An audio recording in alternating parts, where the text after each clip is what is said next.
Assalamu alaikum, our brothers and sisters throughout the world. This is Professor Tajar from Manila.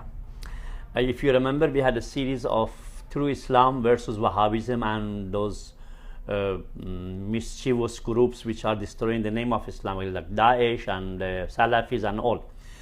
So the True Islam has a plan to explain those parts of Islam that unfortunately majority of Muslims either don't know, or those who also know probably they cannot say, or for whatever reason in these countries which are controlled by dictators, oppressors, the rulers, the kings, or whatever. So in this series we have had aside from several lectures which I made on True Islam, I also had some program in Persian and also in Tagalog, Filipino language, for our listeners in this country and in the Middle East, Central Asia, Iran, Afghanistan, Uzbekistan, even part of Pakistan and Persian Gulf, as well as Iraq and rest of the Middle East. Now we have this series on Dr. Muhammad Iqbal Lahori, or Allama Iqbal of Pakistan, Sir Muhammad Iqbal, who is the founding theoretician of the concept of Pakistan as the first Islamic Republic in the world in 1947. Well, actually, as I have told you in other programs that we had in, of course, other languages, Dr. Muhammad Iqbal, who gave the concept of Islamic revivalism, and we have two articles about him, which is in internet, Dr. Iqbal and Islamic revivalism. You can check it there. Great man, a great philosopher with great ideas, and very interesting. When he was leading the Muslim League in India, the Muslims of India, and at that time there was no Pakistan yet, no Bangladesh yet, it was the Indian subcontinent. Dr. Iqbal, after going to Europe and finishing his studies in Oxford and also in Munich, Germany, and when he finished his doctorate on the thesis was the development of metaphysics in Persia. So he talks about these things, and his concept is beyond his homeland, India of that time. He thinks about the Muslims' glory to your revival, renewal, or renaissance, shall we say, rebirth. So he went to Turkey. He even prayed in the mosque of Hagia Sophia, which is the mosque in Istanbul. Used to be a church of Orthodox church and became a mosque. In those days, that when he went there, it was time of the Ataturk, and it was even prohibited to pray in that mosque. But Dr. Iqbal, alone in a corner, he prayed his prayer, and he went also to Cordoba in Spain. He saw the glory that was Spain.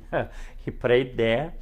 Then he was thinking about the influence of Persian Sufis who spread Islam in India and the rest of the world. So he wrote his famous thesis on development of metaphysics in Persia. It's a very interesting book. You can check them on internet. On that series of Dr. Iqbal, I also reminded our listeners that Dr. Iqbal has a vision for future.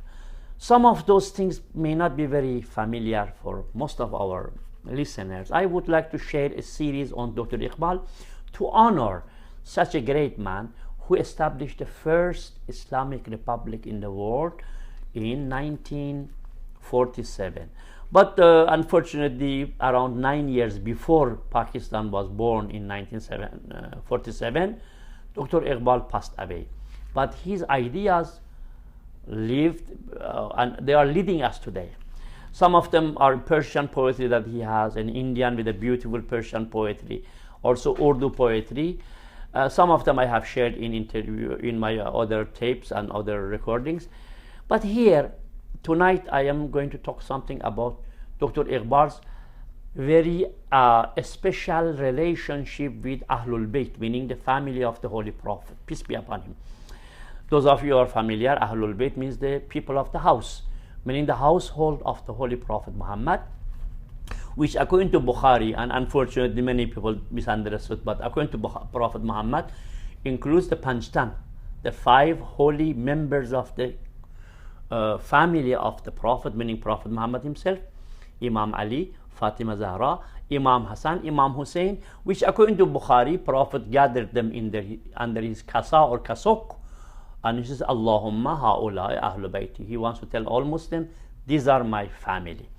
And some people say, how about his wives? He had 9 wives. I said, well, according to Bukhari, when he said, this is my family, he did not include even Salama, which is a very great lady, one of the wives of Prophet. Prophet said, you are okay, but you are not part of Ahlul Bayt. You are talking about Ahlul Bayt.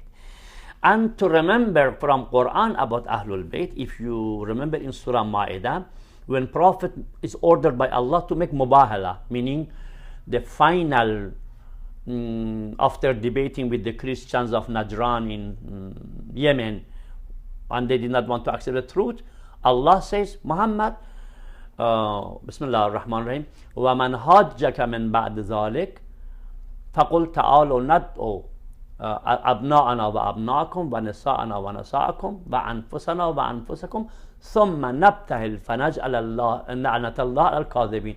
Muhammad, after all this debate with the Christian priests, you prove them everything, that Trinity is wrong, and this and that, there is only one God, and he has no son, he is not born, he doesn't give birth, those things. Now they don't want to accept. Okay, if the reason and logic doesn't work with them, tell them, okay, you believe in your religion? Allah, my God, tells me, you bring yourselves, your children, if you have any, you bring your wives, if you have any, whatever family you have. I am going to bring my family.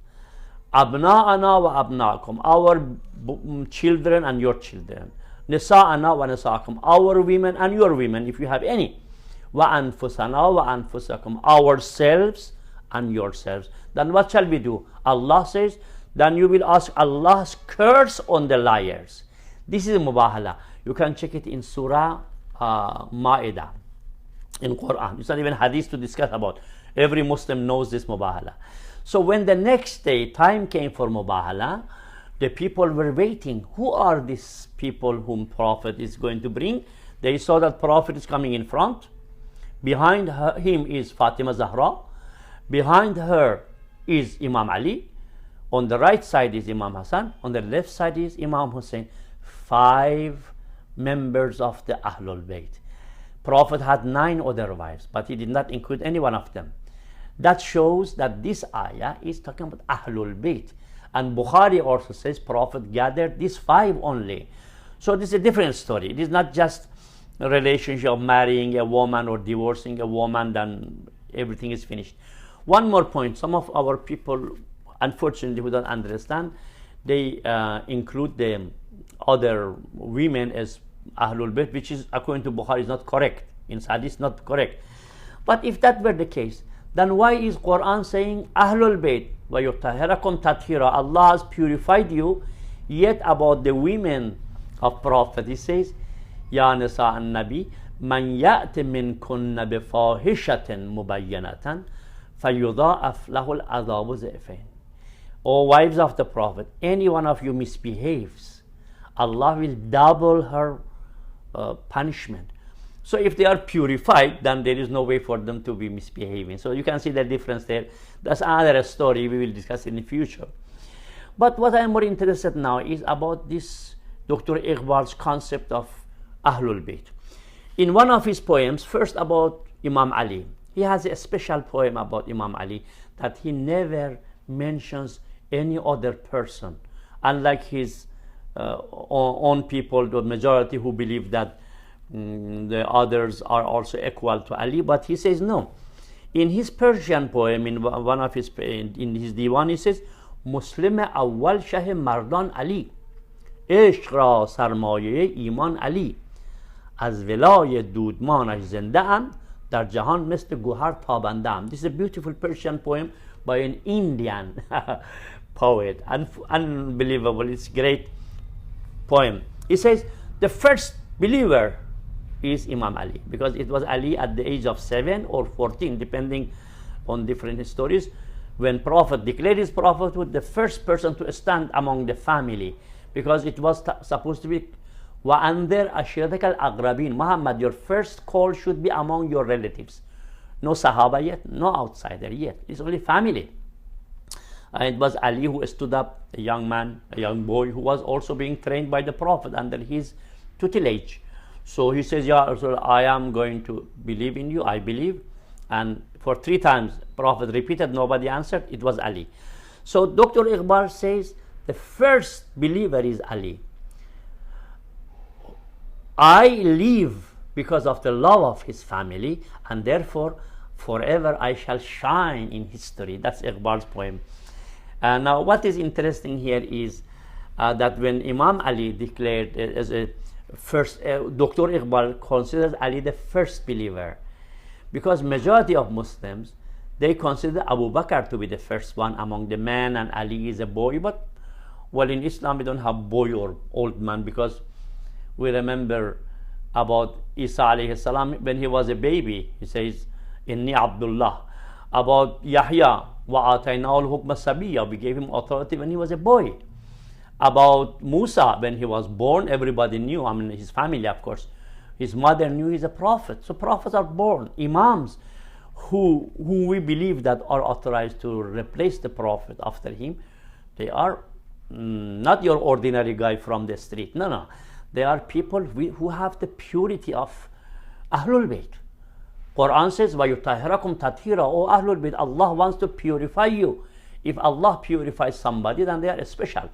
It's not like just like you or me. So anyway, in one interesting hadith here, one of the Sahaba asked, it's in famous books of hadith, he asked his father, a Tabi'in asked his father, a Sahaba, Baba, is it true that the first believer, that majority Muslim, the Sunni Muslim brothers, they believe that it was Abu Bakr? The Sahabi says, no, son. Before Abu Bakr, there were 50 other believers. So Abu Bakr became 51st, not the first. According to Dr. Iqbal, Muslim Awwal, Shahim Mardan, Ali. The first believer is Imam Ali. Now, this one is about Imam Ali, but then he goes to Fatima Zahra. The Fatima Zahra, the beloved daughter of Prophet, whose tasbihat Fatima every Muslim prays after the Salat. Meaning, every Muslim, when we finish in our tashahhud, of course, we have to say, Assalamu alayka ayyuhan Nabi, peace be with you, O Prophet. And this Wahhabis say, Prophet Muhammad is dead, he cannot hear you, he is dead, don't go to his shrine. But then 5 times a day we say, Assalamu alayka, peace be with you, O Prophet. How can you say salam in a prayer to Allah? That may be also shirk, because Wahhabis believe that only we have to say Allah, nobody else, Muhammad is dead. That kind of nonsense. Every Muslim 5 times a day say, Assalamu alayka ayyuhan Nabi, peace be with you, O Prophet. Number 1. The next, in the same tashahhud, Allahumma salli ala Muhammadin wa ali Muhammad, kama sallayta ala Ibrahim wa ali Ibrahim, fil alameen innaka hamidun majid. Every Muslim have to repeat that 5 times a day in prayer to Allah. Allah, you bless Muhammad and Ali Muhammad. Ali Muhammad, family of Muhammad. Some people say Ali Muhammad means followers. No. Because Ali Ibrahim, kama sallayta ala Ibrahim wa ala ali Ibrahim, as you bless Ibrahim alayhi salam and his family. Ali Ibrahim are not followers of Ibrahim. Ali Ibrahim are family of Ibrahim. That's why Ahlul Bayt also in Surah 33, Ayat 33, Ahlul Bayt, it refers to Ahlul Dhikr, it refers to family of the Prophet. Ahlul Bayt. Anyway, then after that, of course, you have Assalamu alayna wa ala ibadillah as-salihin, salam on us. I thought you are praying to Allah, then why do you include salam on you, on us? Assalamu alaikum wa rahmatullah, another one.